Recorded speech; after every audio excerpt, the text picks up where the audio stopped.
Right. So, as I was saying, I was born into a secular Jewish household. I became a Christian at the age of 16. For 17 years, half of which I was involved in the regular church, and half of which I was involved in the Messianic and then Torah observant Messianic movement.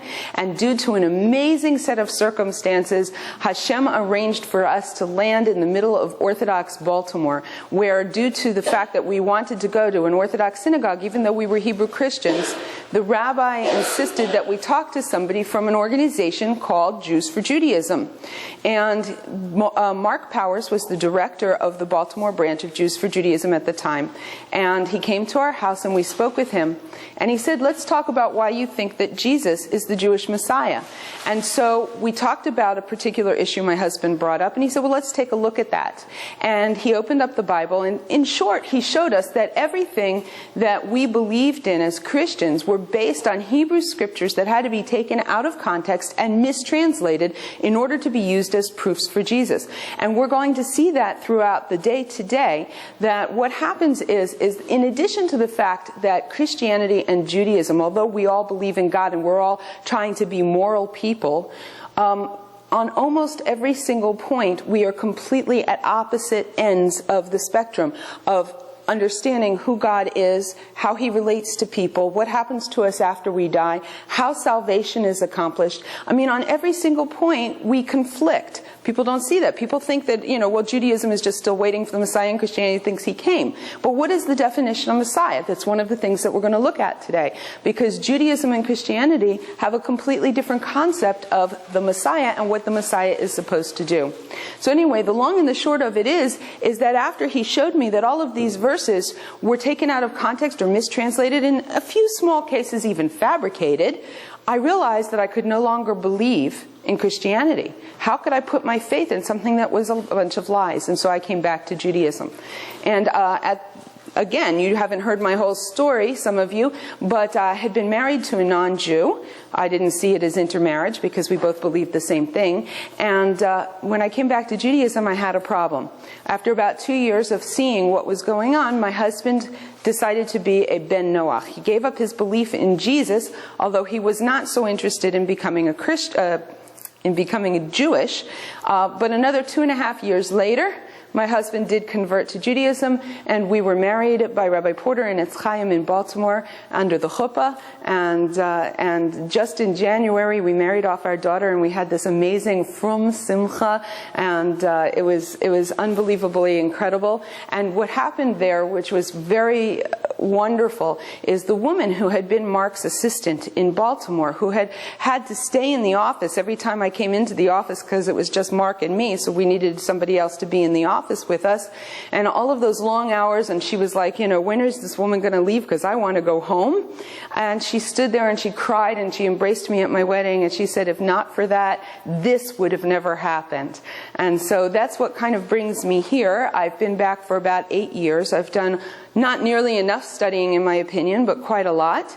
And so my purpose is to make a tikkun in this world by using the skills and the education that I have that was once used to try to convert people to Christianity, to bring people back who have already converted, to prevent Jewish people from going that direction, and to educate Jewish people really worldwide as to why Judaism has rejected the Jewish Messiah, Jesus as the Jewish Messiah, for 2,000 years.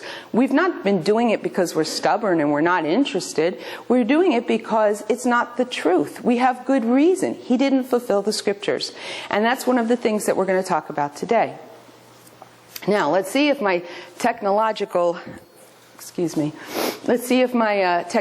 here works. So today's seminar is called Dama Lahashiv, Know What to Answer. Session 1, we're going to talk about the battle for the Jewish soul. That is, who are the missionaries? What motivates them to try to convert Jews to Christianity? And what techniques do they use? Now, I want you to understand that even after having been a Christian for 17 years, I still have trouble sometimes going toe-to-toe with missionaries, okay? There's an awful lot of information, and there's no way, even in my 12-week seminar, that I could possibly make you into a black belt in, religious studies or in Christianity versus Judaism. So you have to think of this rather than as a course in the martial arts of religious debate. Think of it as a self-defense course. You know how sometimes they have these 1-day, 2-day self-defense courses where you can go in and just learn a few things that will help you feel stronger and more confident and able to defend yourself? Well, that's what our course is here today. One of the things when I go into schools, especially with kids who are not nearly as religiously educated, I go in and I try to explain to them that what I'm going to do is I'm going to show you that we have answers. Now, you may not remember those answers, but at least you'll know that somebody does have the answers, and if you really need them, you know where you can go. Because that's the problem. It says in Proverbs, it'll come up again later on in the course, that the first one to make their case seems right until another comes and cross-examines. And so often the missionary makes their case, but there's no one to cross-examine, and so the children are convinced, or the adults too, are absolutely convinced that this person is correct, and so that this must be the way they need to go. All right, so the question is, who are the missionaries? Now, this picture happens to be back in 2005. Jews for Jesus was doing this 5-year campaign called Behold Your God. I'm sure you remember because they started and ended with New York City. What they did was, it was a 5-year campaign to hit 65 cities around the world who had Jewish populations of 25,000 or more. And they went to these cities for 2, 3, or 4 weeks, and they just basically blanketed the area with advertisements, and they're making their presence known. They had a lot of volunteers, and they handed out a lot of materials.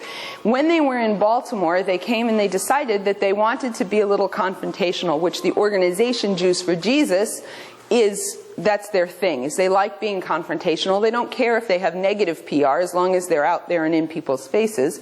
And so they decided to set up shop across the street from the headquarters of Jews for Judaism in Baltimore, which is where I was working. But they chose a Friday to come, and it turns out that my boss, who lived, it wasn't Mark anymore, but it was somebody else who lived a little bit farther away, and so he didn't work on Friday. So I was the only one in the office, and I was very new. It was in the fall. And so they came and I went up. And what was interesting about this whole confrontation, the whole reason that I confronted them, it wasn't for me and it wasn't even for them, but I was afraid that if there were any other Jews who happened to stop and talk to them, I wanted them to see that there were answers. And that's one of the things also. We may think, well, gee, I don't have there's no risk of me being convinced by them. But you don't know what damage is done if somebody is standing next to you, including your child, when you're confronted by a missionary and you don't have any answers at all. Now, most of the time, my advice, by the way, is if you are being confronted by a missionary, just say, thank you, but no thanks. I'm very happy with my faith, and I'm not interested. That's always the best answer, because the truth is, as I said, there's no way that you're prepared to debate. However, an example of what can happen, though, was when I went up to this group, and this old lady says to me, did you know that Daniel 9 foretold exactly when the Messiah would come? You're going to see this argument come up again. And she says, and it was the same time that Jesus came, and she said, and he's the Messiah. And I said, well, that's very interesting. Now, it turns out I had just listened to a tape, but only half the lesson, on Daniel 9. And I really didn't know much about how to defend the Jewish perspective on Daniel 9, but I knew just a few pointers. And I said to her, well, it's interesting because there are 4 different periods of time that you could possibly start with. Why does Christianity start with the least likely one? And I didn't even get much farther. The guy who was in charge stops the woman and says, don't go on with her. She knows what she's talking about. Don't talk to her. And that's often what will happen. If you can show that you know anything, they'll leave you alone. But the more important thing is the fact that this also shows others that there are answers. And that's one of the side benefits of us being educated in this area. Also, the other thing is that children nowadays, even those who are being raised in very religious homes, need more than, it used to be a generation or 2 ago, it was enough for us to say, that's not for us, that's for them, we stay away from that. That was fine in that generation. But today, that's not enough for our kids. They want to know why. If you give them the why, then they're fine. But they want to know why. And so by giving them the answers and showing them that that we have the answers, we can do a lot of prevention in them being attracted to this. When we get into why Jews convert, you'll see a little bit more. I'll talk about authority. If I don't talk about authority, somebody remind me, okay? All right, so the question is, who are the missionaries? Because the truth is, we all think that every single Christian on the face of the earth is a missionary, and that's not quite true. Now, if every single Christian on the face of the earth took their Bible literally and was dedicated as what we call evangelical Christians, then yes, that would be the case, because the Christian Bible specifically talks about converting people to Christianity, which we're going to touch on in a minute. But not all Christians are into that. Okay, so we're going to answer the question of this is what we're going to look at first. This first session, you will find, is almost nothing from the Tanakh, because I'm giving a background of where these people are coming from and why they do what they do. The second, and especially the third and fourth sessions, will be very heavily text-based on the Tanakh. All right, so just so that you're aware of where we're going. All right. So the first thing we're going to do is look at the world of Christianity. Now, when you get the source books that I've provided for you, there's a lot more details in there about the different Christian groups than what I'm going to give you here for the sake of time. All right. Christianity. So we have a lot of different categories of Christianity. Like Judaism, we have different branches and different streams, if you will. But unlike Judaism, there are literally thousands of denominations within Christianity. Okay?